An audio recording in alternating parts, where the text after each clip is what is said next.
If you think I'm too old for this fight, you need to come tell me in my face. Whoa.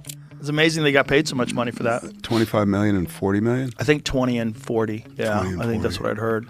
You know, which I'm happy Mike got the money, and I'm happy that he didn't get hurt. That was my fear, that it was going to be a real fight. Mike Tyson accidentally revealed on Joe Rogan's podcast that the rumored scripted fight was more than just a rumor.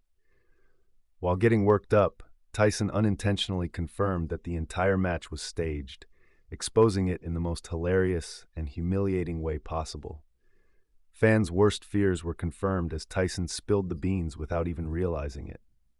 Listen, understand it was a big nostalgia hit. It got our attention. It was a big financial promotion for everybody, and it actually worked. Now, the fight was absolutely terrible, and it feels like Paul was holding back his punches, and at times Mike Tyson was holding back punches. Mike Tyson, the legend himself, admitted to the scripted fight, and the backlash from fans and fellow boxers has been anything but subtle. For anyone who grew up watching Tyson dominate the ring, this revelation hit hard. The fighter who once seemed unstoppable now reminded everyone that even legends bleed, that even giants can falter. Yet, in a strange way, this makes him more relatable than ever. How many of us have faced moments where we felt the weight of our own limitations? How many of us have battled our own doubts, struggled with time, and felt the constant, watchful gaze of a world eager to see us fail? Tyson's vulnerability strikes a chord with us all. Figure of my childhood. Truly, me when too. I was a kid, when he was the champ, it was like people don't understand what a champ he was. Like he wasn't just the heavyweight champion of the world. He was an executioner. Tyson admitted that his uphill battle wasn't just physical, but emotional. After nearly 2 decades away from professional fighting, returning to the ring was more than a challenge. I had 8 blood transfusions, he revealed, shaking his head. The weight of his words hung in the room as the usual bravado faded. In its place was something rare, vulnerability. The once invincible Iron Mike stripped of his armor, showing the world the true toll of his journey. Bro, your head is so big. It didn't hurt. Like he didn't really land anything. No, because your head is Like, I just even tell the you, one can just he take landed- impact like crazy. Even the one he landed, I saw it coming and I went like this. When asked about Jake Paul's performance, Tyson surprisingly praised him, recognizing Paul's talent and commitment. He stated that the YouTuber-turned-boxer wasn't just a social media personality cashing in on a gimmick. The kid can fight, Tyson admitted. However, some listeners couldn't help but detect a hint of sarcasm in his tone, leading to mixed reactions from experts on the matter.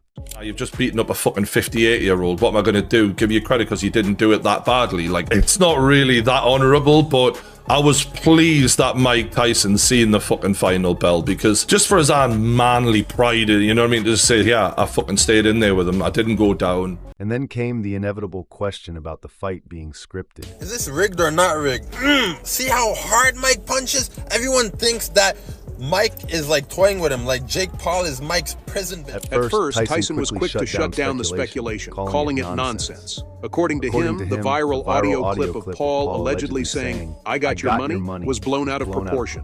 Yet skeptics weren't convinced. The fight's lackluster pace and Tyson's apparent hesitancy to throw his signature uppercut fueled suspicions. Critics argued that the match felt more like a theatrical performance than a legitimate competition. Even Tyson's staunchest supporters couldn't ignore the glaring inconsistencies in his usually aggressive fighting style. typically aggressive fighting style.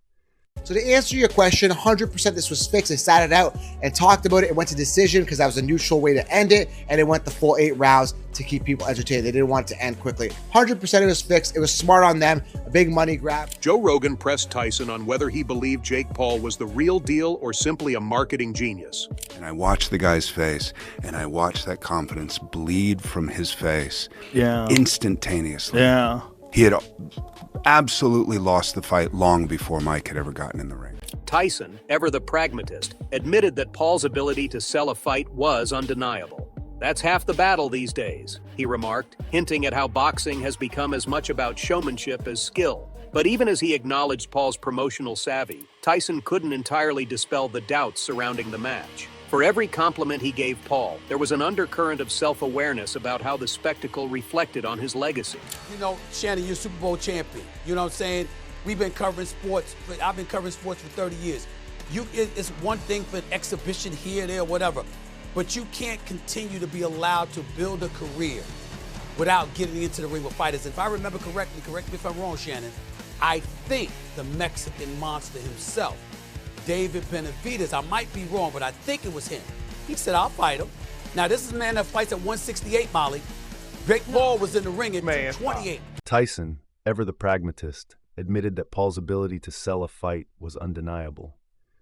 That's half the battle these days, he remarked, acknowledging how boxing has become as much about showmanship as skill. Yet, even as he praised Paul's promotional savvy, Tyson couldn't shake the doubts surrounding the match. For every compliment he gave Paul, there was an undercurrent of self-awareness about how the spectacle might affect his own legacy. Like, he was walking with a cane just like a year and a halit ago. Yeah, but he was really out of shape. Bad sciatica. Bad sciatica? Yeah. Oh, I didn't know that. Yeah, real bad. You know, it wasn't that long ago that he was, you know, I mean, when I first met him, he was very, very heavy. He was not working out at all, and I asked him, how come you don't work out? He goes, I don't want to ignite my ego. Analysts alike accused him of holding back, suggesting that he could have finished the fight if he wanted to. The leaked audio clip only added fuel to the fire, with some interpreting it as proof that the bout was nothing more than a cash grab. Social media erupted, with hashtags like #OneScriptedFight trending as fans dissected every moment of the match, while Paul's defenders argued that his rising star was injecting new energy into boxing. Purists saw it as a betrayal of the sport's integrity. Was it a last hurrah, a financial necessity, or simply the allure of the spotlight one more time? Whatever the reason, the outcome was a sobering reality check. The backlash didn't stop with Tyson. Jake Paul faced criticism too, with many doubting his true boxing credentials. No, listen to what I'm saying. I'm saying he was in the ring at 228, and you got a cat 60 pounds lighter than him saying, I'll fight you. You know why? Because what they're saying is, when you going to fight real boxers? Analysts and fans alike accused Tyson of holding back, suggesting he could have finished the fight if he wanted to. The leaked audio clip only fueled the fire, with some interpreting it as proof that the bout was a cash grab. Social media erupted, with hashtags like #UnscriptedFight trending as fans dissected every moment. While Paul's defenders argued that his rising star was injecting new energy into boxing, purists saw it as a betrayal of the sport's integrity, questioning whether the match was truly legitimate. I mean, you don't get no kudos about, oh, he's 58. No, that's not what this is. This was not some a celebrity. This was not for some charity. No. We're gonna do this. And Jake Paul, they asked Jake Paul, did he take his foot off the gas? Stephen A., this is what he said. Yeah, definitely a bit. I wanted to give the fans a show, but I didn't want to hurt someone that didn't need to be hurt. Tyson exposed more about himself than anyone could have prepared for, leaving Rogan nodding along, half amused and half confused, as Tyson unraveled his unique blend of wisdom, self-reflection, and sheer absurdity. First up, Tyson's not-so-secret secret, psychedelics, and not just dabbling, but full-on dives into the deep end of mushroom land. I take enough mushrooms to kill an elephant, Tyson admitted casually, as though this was the kind of thing people discuss over coffee. Rogan, he was jacked and in shape, and he looked super intense. Yeah. And he was just like ready to go, and it was terrifying. It was like, and Jamie. Wait, when was this? A few years ago. 4 years ago? 4 years ago? Despite the controversy, one thing was clear. The fight was as much about entertainment as it was about boxing. Tyson's willingness to participate in such a spectacle raised important questions about the future of the sport. With crossover bouts and celebrity matches on the rise, the line between authentic competition and staged drama is becoming increasingly blurred. For Tyson, the fight was a gamble, a chance to reclaim a piece of his legacy, even if it meant risking public scrutiny and potentially tarnishing his iconic reputation. You had to be alive and be a kid during the time where he was the champion to understand what he was. Because there was, after Muhammad Ali, Larry Holmes, who was a great fighter, but no one liked him because he beat up Muhammad Ali. Tyson he spoke about his younger self, wild, reckless, and utterly self-destructive. I was my own worst enemy, he admitted, as though that wasn't painfully obvious to anyone who's followed his career. He painted a vivid picture of his younger days fueled by money, fame, and a total lack of restraint. According to Tyson, all that chaos, just being young. Because sure, every young adult blows through millions of pet tigers and extravagant parties. Totally relatable. This was a regular topic of conversation. Rogan, known for his own love of altered states, seemed intrigued but slightly cautious. Undeterred, Tyson launched into a monologue about how these mind-bending trips connect him to the universe and allow him to see God in colors. Yes, God in colors. You could almost see Rogan struggling to keep a straight face while processing that one. When he retired, then there was just like a series of boring champions. Like no one cared about the heavyweight division at all. No one cared. Then came the life advice, with Tyson dropping nuggets of wisdom like a Zen guru, if Zen gurus were built like tanks and had a lisp. He declared that love isn't about control but surrender. This was the same Mike Tyson who once owned pet tigers and had a history of very public chaos. Yet there he was, speaking about emotional vulnerability like a lovesick poet. Rogan, trying his best to take Tyson seriously, chimed in with his usual "that's deep" commentary, though it was unclear if he truly believed it or was just being polite. Tyson didn't stop there. Oh no.